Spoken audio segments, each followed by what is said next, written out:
Kant faisait reposer à la fois le sens moral de l'être humain et sa dignité sur le même critère, c'est-à-dire la liberté.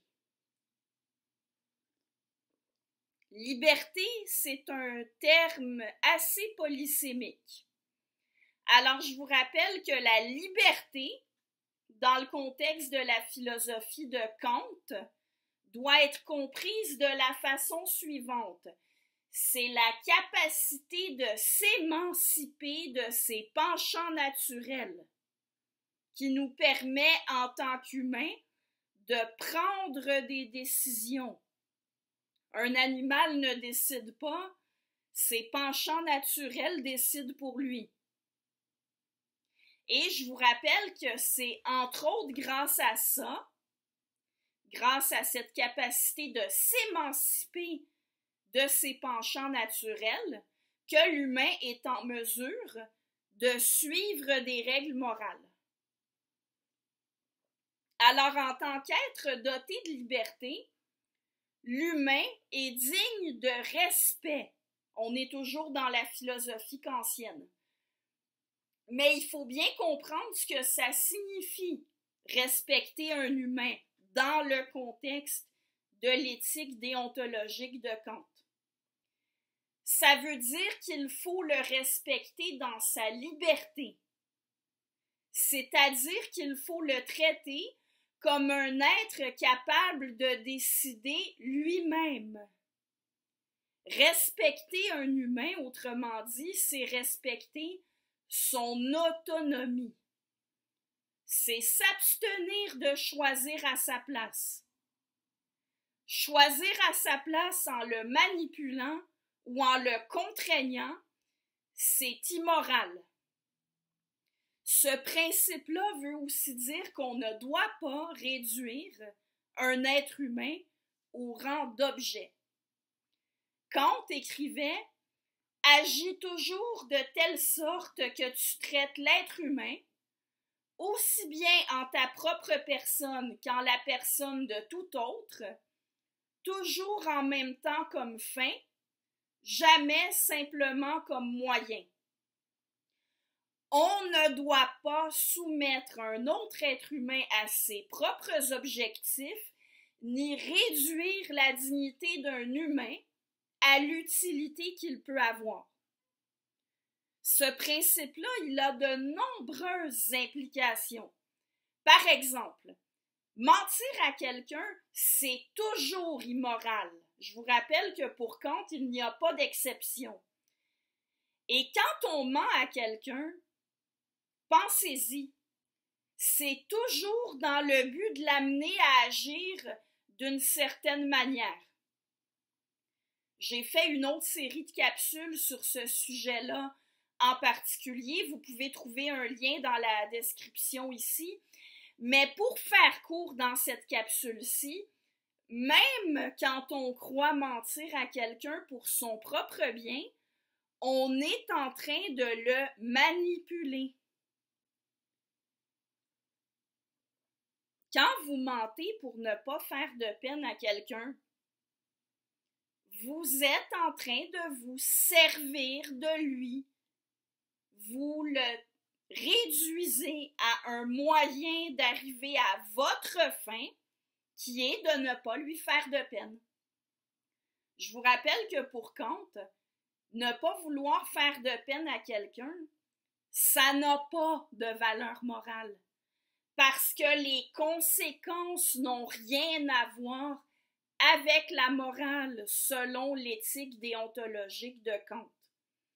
Il n'y a que les principes qui ont de l'importance.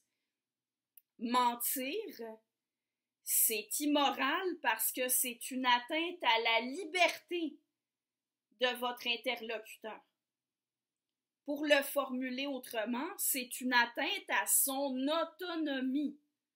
Quand vous mentez à quelqu'un, vous vous permettez de décider à sa place.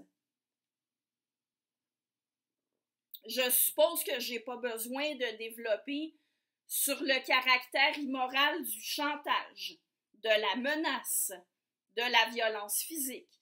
C'est évident que ce sont des façons de contraindre des êtres humains, de les soumettre à une autre volonté que la leur.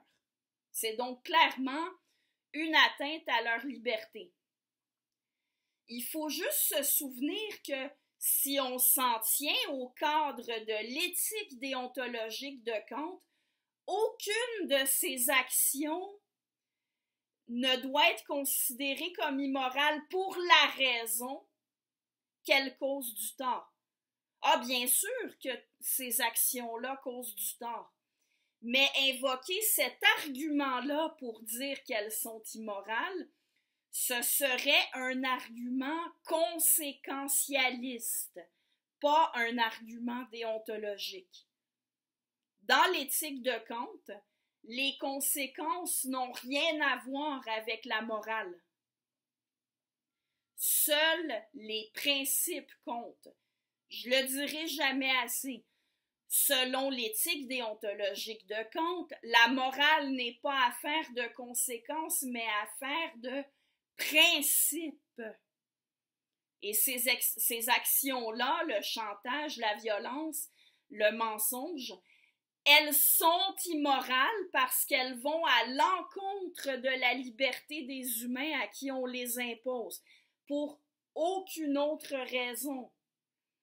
Elles sont immorales parce qu'elles représentent des infractions à un principe et pour aucune autre raison.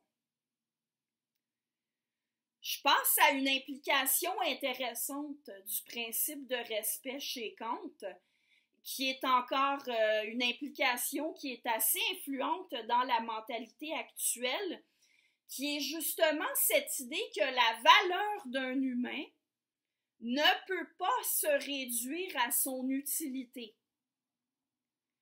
Quand on dit qu'on ne peut pas mettre un prix sur la vie de quelqu'un, par exemple, il est assez largement considéré comme immoral de faire dépendre la dignité d'un être humain de son utilité économique.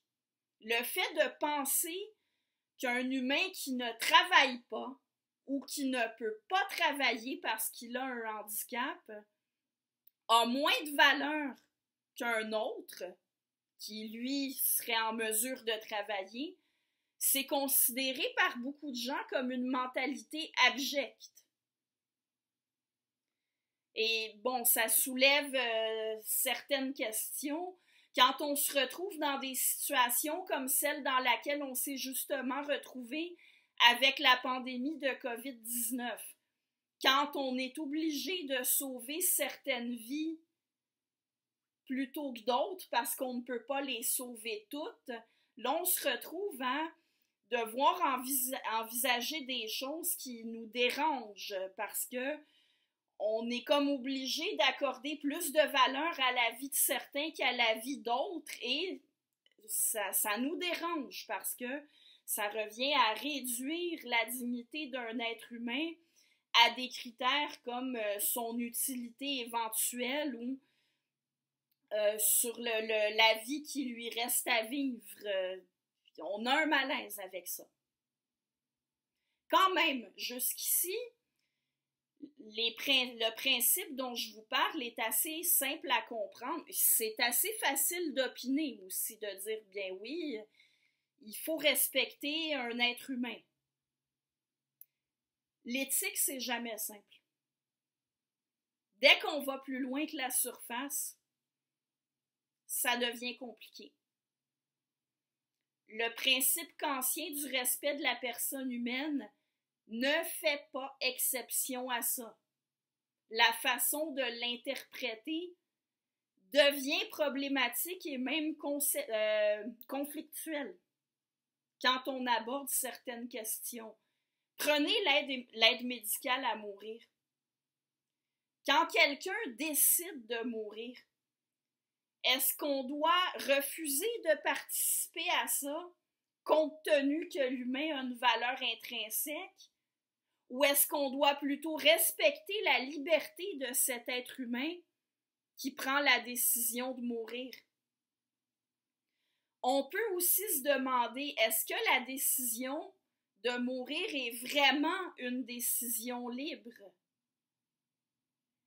Si c'est une décision qu'on prend en étant aveuglé par la souffrance, par le sentiment d'être devenu inutile ou d'être devenu un fardeau pour sa famille, ce n'est pas une décision prise librement.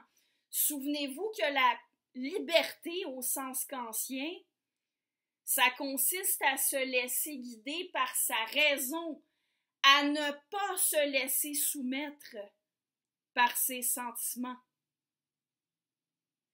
On peut aussi se demander, quand on parle d'un patient qui est très malade, à quel point est-ce que c'est lui-même qui prend la décision? S'il reçoit de la pression de la part de soit sa famille ou le personnel de l'hôpital, écoutez, peut-être qu'on n'aime pas penser à ça, mais ça pourrait arriver. Est-ce que la décision est vraiment la sienne à ce moment-là? Poser la question, c'est vite fait, mais c'est moins facile de répondre. Bon, ici, je reste en surface parce que le but de ma capsule, c'est pas de discuter en profondeur de l'aide médicale à mourir, encore moins d'apporter une réponse à la question de si ça aurait dû être légalisé ou non, mais j'essaie de donner une idée des implications, des questions morales, des dilemmes moraux qui peuvent être suscités, juste quand on réfléchit aux implications d'un principe, le principe du respect de la liberté de l'être humain. Pour donner quelques autres exemples, la prostitution.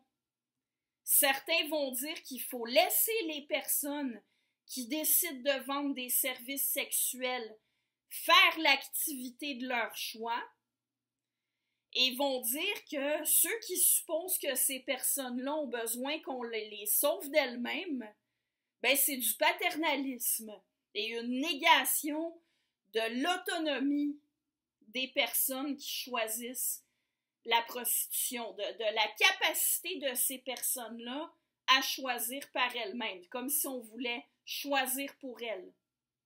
Mais d'autres, par contre, vont justement dire que la prostitution, ce n'est pas un choix qu'on fait librement, parce que c'est une activité à laquelle on s'adonne sous diverses contraintes telles que la pauvreté, la pression d'un proxénète, l'absence de ressources pour pouvoir gagner sa vie autrement ou autre chose.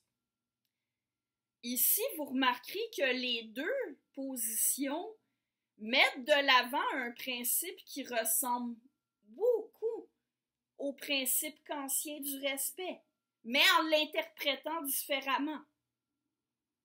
On retrouve une opposition très semblable sur la question du commerce de services de mères porteuses. Alors, ces trois exemples-là révèlent que le principe de respect kantien, l'idée de la liberté humaine au sens d'autonomie, ne sont pas si faciles à interpréter. Ajoutez à ça qu'on peut aussi remettre en question la notion elle-même de liberté au sens kantien. J'en ai glissé un mot précédemment en parlant de l'explication du sens moral. Tout le monde n'admet pas qu'il soit possible pour l'être humain d'être motivé strictement par la raison, sans aucune influence des sentiments ou du déterminisme social. Et si on n'admet pas ça, la question du respect de l'autonomie de l'humain va se poser d'une façon différente. Attention cependant, des philosophes comme Mill ou Harris, qui n'admettent pas l'existence de la liberté au sens kantien, c'est-à-dire le libre arbitre, reconnaissent néanmoins l'importance de laisser chacun faire ses propres choix. Alors, il faut bien retenir que ça veut dire que la question de la liberté se pose différemment et non pas que la liberté n'a pas d'importance.